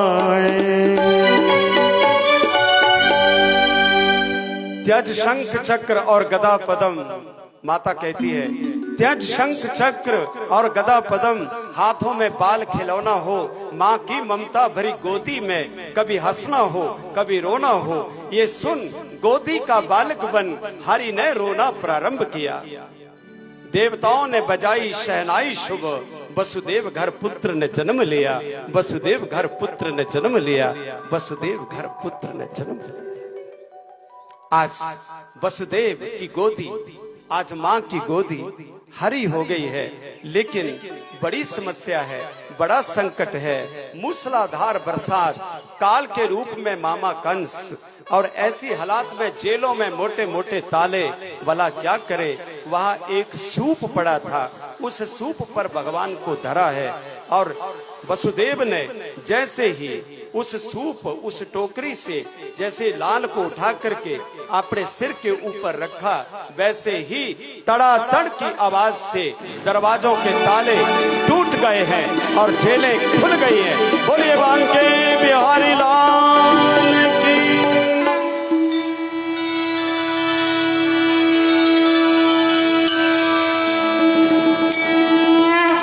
संसार की माया को जब तक आप सिरों पर रखोगे तब तक भगवान नहीं आएंगे, लेकिन जब आप भगवान को अपने सिर पर धरेंगे तो उसी समय आनंद ही आनंद छा जाएगा। इस प्रकार वसुदेव जी उनको उठा करके आगे बढ़ते हैं और यमुना की तरफ आगे चलते हैं। पहरेदार तो बेसुध होकर के पड़े हैं, यमुना में बाढ़ आई है। यमुना भी भगवान की पटरानी है जी, ये भी तो भगवान की पटरानी। यमुना व्याकुल है कि कब माधव आते हैं और कब मैं दर्शन करूं, जीवन मेरा समुन्नत हो जाए, उत्थान में आ जाए। और आगे वसुदेव ने जब यमुना में पांव धरा है, पांव धरते ठाटे मारती, हिल्लोरे लेती हुई यमुना ऊपर को आने लगी। अब घुटनों तक चले गए वसुदेव, कमर तक चले गए वसुदेव, गले तक जब पहुंचे तो वसुदेव को लगा अब गया तब गया, आज तो ना बच्चा बचेगा ना मैं बचूंगा, आज तो बहुत मुश्किल। लेकिन टोकरी पर पड़े वो सर्वांतरयामी, वो सारे संसार के मालिक ने ये जान लिया कि ये जो यमुना की बाढ़ है ये कितनी व्याकुल, इतनी व्याकुल क्यों है। ये इसलिए व्याकुल है कि ये मेरे चरणों का स्पर्श करना चाहती है। ये विचार करके भगवान ने अपना एक चरण बाहर निकाला धीरे धीरे और यमुना के जल पर धर दिया। दर्शन करते ही, आलिंगन करते ही यमुना आनंद से भाव विभोर हो गई और उसका पानी एकदम नीचे चला गया। बोलिए बांके बिहारी लाल की। इस प्रकार यमुना को पार करते बड़ी मीठी मीठी बूंदें और उसके पीछे शेषावतार शेषनाग भगवान को बरसात से बचाते हुए गोकुल की तरफ ले जा रहे हैं। आगे जाकर के देखा एक कन्या का जन्म हुआ, वहीं वसुदेव ने अपने पुत्र को लेटाया है, कन्या को उठाया, टोकरी पर धरा है, ले आए वापस जेलों में। जैसे जेलों में आकर देवकी के पास खड़े हुए वैसे ही जेलें बंद हो गई, ताले उनके लग गए, द्वारपाल जग गए। कन्या के रोने की आवाज आई, द्वारपालों ने कंस को सूचना दी।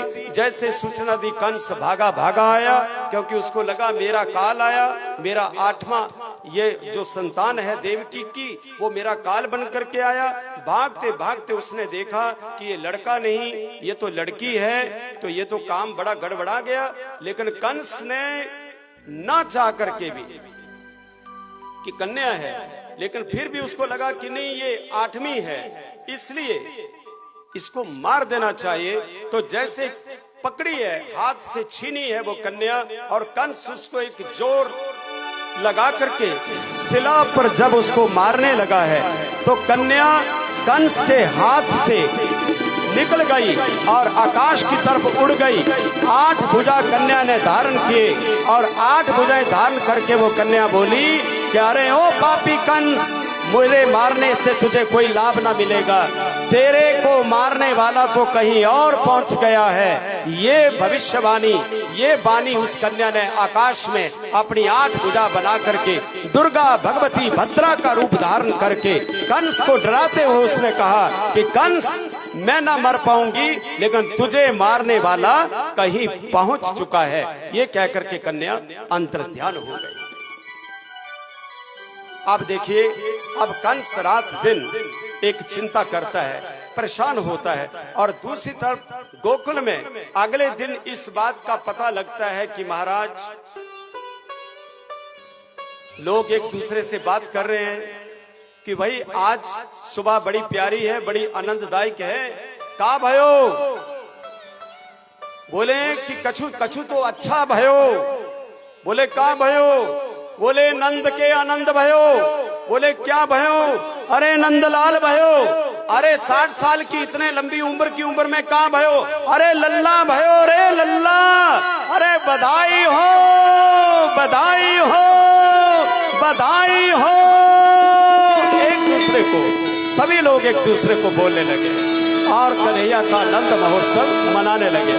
भगवान आ रहे हैं, बड़े प्रेम से आपने आनंद लेना है, क्योंकि बच्चा, क्योंकि वो अभी आ रहा है, तो ऐसा न लगे कि वो डरे हमारे नंदलाल। आप अगर जोर जबरदस्ती करेंगे बड़े प्रेम से, स्वागतम कृष्णा, स्वागतम कृष्णा, स्वागतम,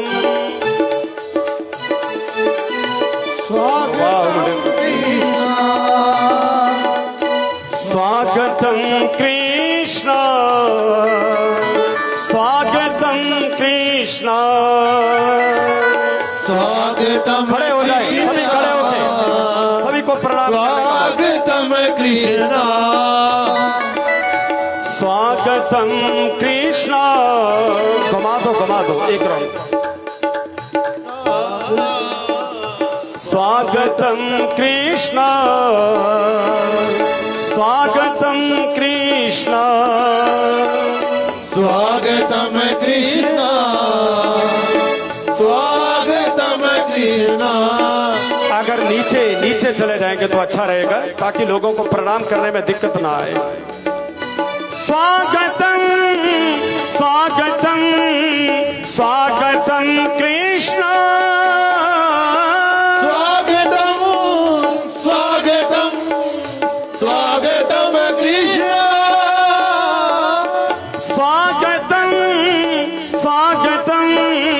स्वागतम कृष्ण।